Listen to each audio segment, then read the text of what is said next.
नमस्कार, news for nation के इस खास कार्यक्रम में मैं शुभि मिश्रा आपका बहुत बहुत स्वागत करती हूं।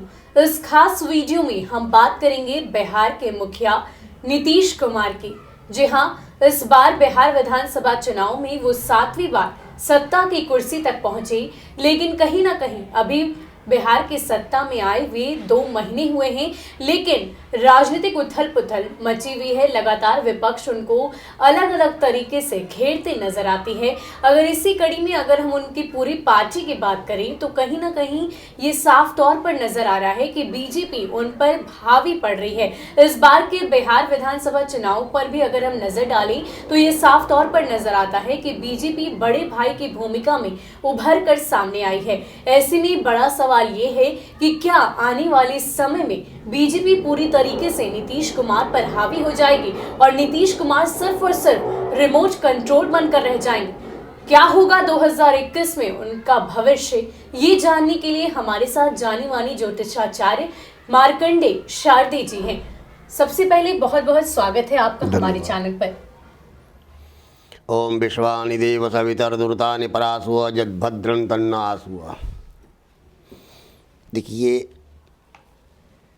नीतीश जी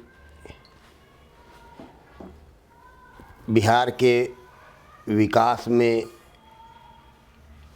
तत्पर रहे हैं, अच्छे नेता हैं और आज भी अच्छे हैं। आज भी अगर आप जो कह रही हैं कि ये भाजपा और उनमें जो संधि है उसके आधार को कोई भाजपा को अधिक सीट मिली है और भाजपा जो है बड़े भाई की जो बात है छोटे भाई की, लेकिन भाजपा ने उन्हें ही आगे करके यह चुनाव लड़ा है और नीतीश जी को ही मुख्यमंत्री बनाया है। समस्याएं आती रहती हैं, लेकिन समस्याएं समाधान भी पैदा करती हैं और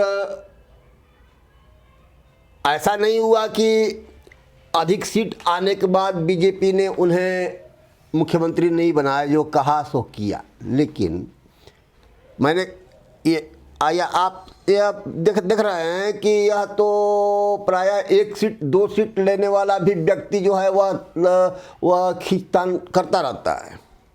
बड़े भाई की भूमिका हो, छोटे भाई की भूमिका हो, अब बात की बात है। सबसे बड़ी बात है मतभेद की बात है। मतभेद जब भी पैदा होगा तो वह समस्या पैदा होगा।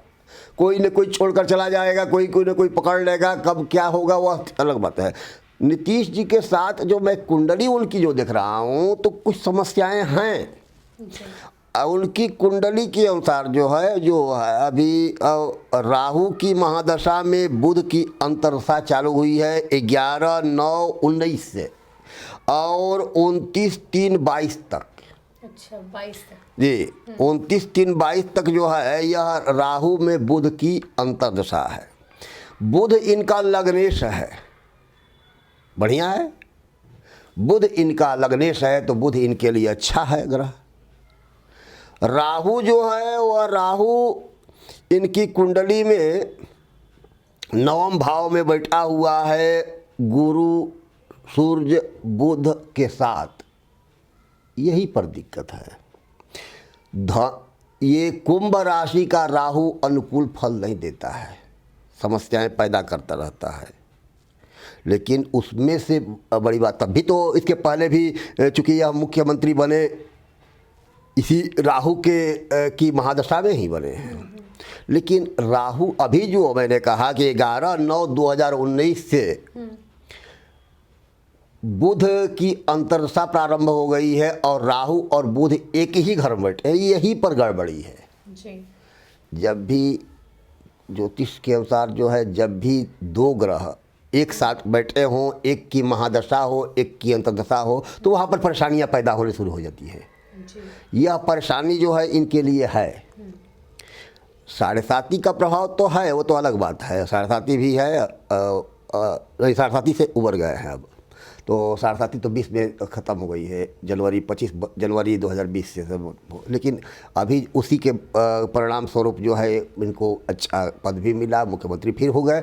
लेकिन यह परेशानी जो है राहु में बुध की अंतर्दशा इनके लिए परेशान करने वाली होगी, चाहे जिस रूप में परेशान हो, चाहे हो सकता है आपने जो कहा रिमोट कंट्रोल की बात की हो या जो भी बात हो, तो हम ऐसा, लेकिन यह चरित्र उनका नहीं रहा है। रिमोट कंट्रोल के रूप में वो काम नहीं करने वाले रहे हैं व्यक्ति, है ना।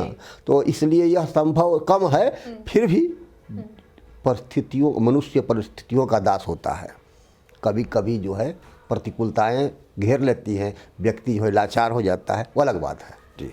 ज्योतिष जी, एक तरफ अगर हम तेजस्वी यादव के भविष्य की बात करें तो आपने बताया कि उनकी राह आसान दिख रही है, उनका जीवन आगे का 2021 में सुखमय होगा। वहीं वो लगातार इस बात की जानकारी दे रहे हैं, भविष्यवाणी कर रहे हैं कि 2021 में राजनीतिक उथल पुथल होगी, दोबारा से चुनाव होंगे। अब ऐसे में नीतीश कुमार की राह कैसे दिखाई दे रही है? देखिए, नीतीश कुमार या कोई भी जो है वह कांटों का ताज पहनता है, जो भी आएगा। अब 2000 मध्यावधि चुनाव वाली बात जो है इस पर नहीं कहा जा सकता है अभी। बीच बीच में समस्याएं होती हैं, उसका समाधान निकालते हुए चल जाता है आदमी। कभी कभी जो है चुनाव आसान नहीं होता है, चुनाव खर्चीला भी होता है। राष्ट्र को भी सोचना पड़ता है कि चुनाव कराया जाए नहीं कराया जाए, बीच का रास्ता क्या हो सकता है। उसमें भी नेता लोग जो है मिल करके हो जाते हैं।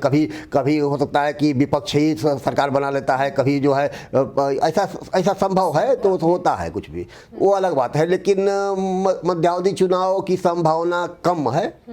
फिर भी कुछ भी नकारा नहीं जा सकता है। और यह जो है तेजस्वी यादव का, मैंने कहा कि भाग्येश का समय चल रहा है। इनका भी लग्नेश जो है वह शनि है, ये क्या है, बुध है। तो लग्नेश का समय चल रहा है, इनका भी खराब नहीं है। लेकिन बुध के साथ राहु बैठा हुआ है, सूर्य बैठा हुआ है और गुरु बैठा हुआ है। यह जो स्थिति है ये थोड़ा सा उनके लिए परेशानियों का समय है, परेशानियां संभव है। लेकिन इसका मतलब यह नहीं है कि मन कि यह परेशानी जो है पदच्युत कर दे, संभव नहीं है। फिर भी समस्याएं आती हैं जी। तो बहुत बहुत धन्यवाद ज्योतिष जी हमारे साथ जुड़ने के लिए। तो साफ तौर पर नीतीश जी के भविष्य की अगर हम बात करें तो ये दिखाई दे रहा है कि उनके राह में परेशानी तो जरूर है, लेकिन सत्ता परिवर्तन के संयोग नहीं दिखाई दे रहे हैं।